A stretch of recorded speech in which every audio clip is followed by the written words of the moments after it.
Hi, everyone. My name is Rachel Hahn, and I am the Study Abroad Team Lead for Youth for Understanding. And today I just want to show you a little bit about how to navigate our website to find your perfect program and how to begin your study abroad application. We're all excited to work with you. We want to make this process as fun and easy as possible. And so the first thing I'll do is just go to our website.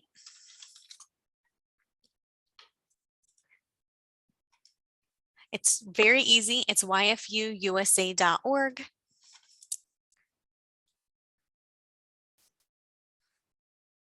And this study abroad tab right here at the top has a lot of the information that you may want to start with looking at. If you already have some idea about what country you might want to study in, a lot of students do just from talking to their parents or their family ancestry, that kind of thing. If you already know what country you're interested in, the best thing to do would be go to countries. We have some drop down links here in the choose your adventure. Let's say, I know I want to go somewhere in Europe, but I'm not sure where. You can see all of the offerings that we have in Europe. Let's see here. Spain, let's check out Spain, for example. This has some descriptions about what we offer in Spain and the different programs available. So if you go right to programs, you'll see we have a fall year, a trimester, which is 90 days, a semester, a short term, and a summer. So a summer is generally about a month to 6 weeks. So that for students that don't want to miss any schooling, that's also a great option, and it kind of gets your feet wet with what exchange is like. Okay, so in the FAQs, this also has a lot of great information. If you want to see what criteria we look for, safety standards, things of that nature, that would be in the FAQ section, and that's important for parents to know as well. So you would start our application if you know that you want to start working with our team and you want to get the process going. You would go to apply. It'll ask you if you're interested in studying abroad, hosting, volunteering. So if you're watching this video, you're probably interested in studying abroad. So you would just complete this form, create your email, your password, and it will create your account. Once you're done with that, go back to yfuusa.org and log in. And it'll ask for your new email and password, and then it'll bring you right here to the step 1 application.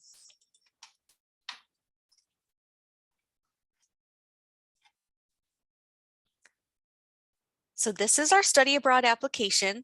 The first thing I would do is when you see your name right here, go to this pencil and upload a headshot. So a school photo, some kind of a nice headshot if you don't have a school photo showing you smiling. This is the first thing that your potential host family would see.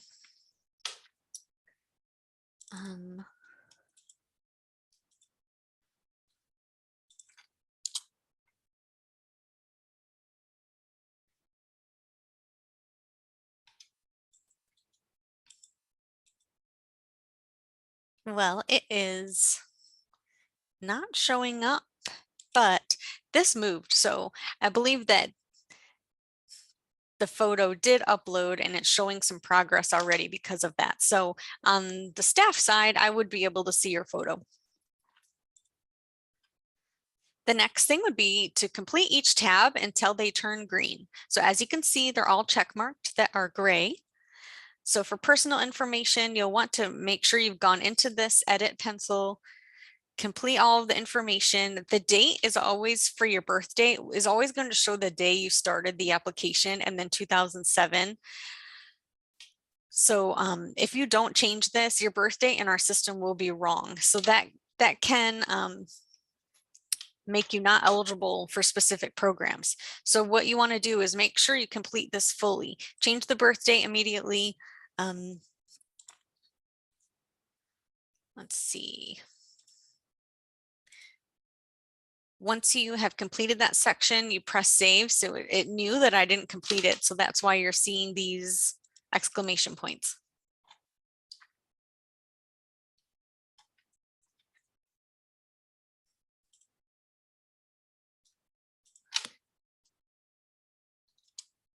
I'm just refreshing if I'm seeing it get stuck. Okay. So I'll put our office address in here.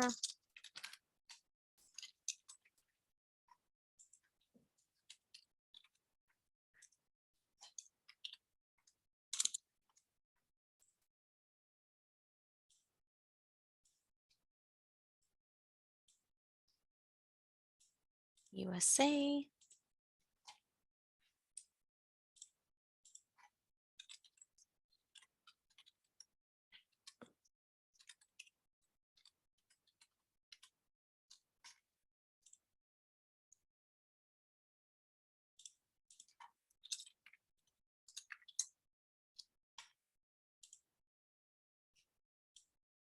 Andorra is just alphabetically the first country, so we want to make sure we update that as well, or it won't show that you were born in the US.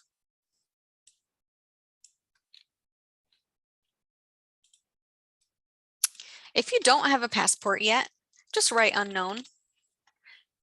We have to have something in the box, I think, in order for everything to turn green. As you can see, now that I have edited each section in this personal tab, it has turned green. You can move on to the next one. I think the first two are the most difficult because people get concerned when they see passport number, and many students are applying for the passport at the same time that they're starting to apply and explore these programs, which is totally fine. The other thing is sometimes students might not know what program they're interested in, or they have like a top 3 choices, or they just may not know how to navigate this section. So I'm going to help you with that as well. In the information section, all you really need to know is what year you want to attend, which right now we're only enrolling in 2023, so that's easy enough. Do you want a summer program that begins over the summer, July, August, or do you want a winter program that generally begins January, February? And then year, semester, short term. And are you applying for a scholarship? We do have merit-based and needs-based. So if your program does have scholarship offerings, feel free to mark them and put your hat in the ring. This also asks you will you only go abroad if receiving a scholarship? So if you're not able to go abroad, you haven't been able to plan and fundraise or save, but about a specific full pay or large scholarship that if you win, you're able to go, feel free to press, yes or no. If you're unsure, this is also something our team can guide you with. I'll put no, just because I know that I'm applying for next summer. I'm going to work on saving if I'm not a scholarship winner. So I want to apply for scholarships, but I'm going to try to go no matter what. Again, remember to save once you've done each section. My parents don't work for a company sponsoring a scholarship. No. The legacy grant is if your family has hosted a student, your parents went abroad with us, your parents or grandparents volunteer with us. So if that's the case, feel free to put their name in and mark. Let's say my mother is an alumnus. And I want to apply for none of these apply for,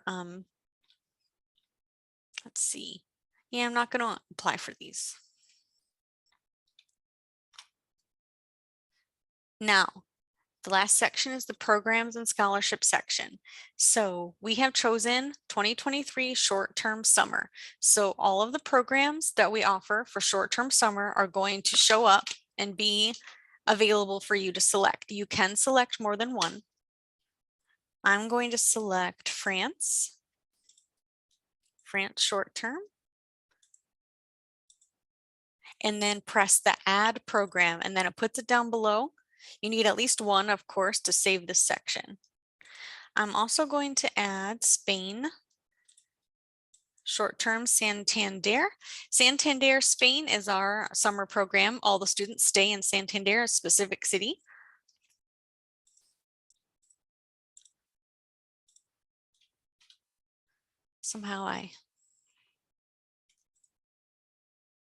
Okay, I think I got it.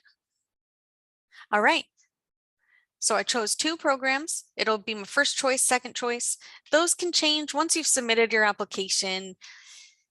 You can speak with us, especially if you're kind of torn between two. We're happy to give you guidance, tell you more about the programs. We all have a lot of experience in this role and are happy to do that. So as you can see, the program section also turned green. So you'll do that with all of these sections, your family, school and language. We want to know if you have language skill, what school subjects you enjoy, more about you. This tab is also a little bit tricky because there are like 6 tabs within the tab. So you do have to complete all of them to turn the About Me green. Your placement needs is similar. There's 3 different sections within that tab. Direct placement is if you have a family friend, let's say, in the host country you're applying for that wants to host you. You already know what host family you want to live with. That's called a direct placement. You would press yes, put in their information. The YFU country, when it comes time, will reach out to that host family and vet them like they do with any other YFU host family. They still have to pass like reference checks, home checks, interviews, and all of those things for our safety protocols. And as long as the school can accept you, the family wants to host you, and they pass those checks, we absolutely can work with direct placement requests. Sometimes it's, this host sibling of your parent when they went abroad with us, those types of things are always, interesting to learn and explore about. You don't have to have a direct placement, of course. It's just there are certain times when someone doesn't want YFU to find their placement, and if that's okay, you can mark that information in there. So it's not expected that you find your own host family. It's all part of our program that we will recruit, search, and vet host families that are a good match for students. The next section is letters to host family and pictures of you and your family. So these should be nice pictures of your family with you. Host families like to see what your family looks like. You could add a couple things of activities you enjoy doing. They can be somewhat candid, but they really should be nice smiling photos with your family that are presentable. So, sometimes they can be, sometimes we receive photos of students, maybe with their masks on and it's a selfie, and those don't generally make that kind of connection to your host family. We do like to see at least a couple photos of you with your family. If you do family photos together, or maybe go out in your yard by a tree, or just have something nice where everyone is together and looking at the camera. Your host family letter. This is one of the first things also that your host family will see, and this should talk about your reason for wanting to go abroad, what interests you about that country, what you hope to learn and share, thanking them for welcoming you into their family. It should be in PDF form, and once you've done those things, this will also turn green. Emergency contact. This should be someone you don't live with, so it should not be mom or dad. Can be an aunt, uncle, grandma, family friend, just someone that doesn't live with you that we can contact if for some reason we can't contact your parents. In the 5 years I've been here, I think that's only happened one time. but we do need that information. These essays just help us get to know you. You can type them right in here. They don't have to be uploaded in a certain format or anything.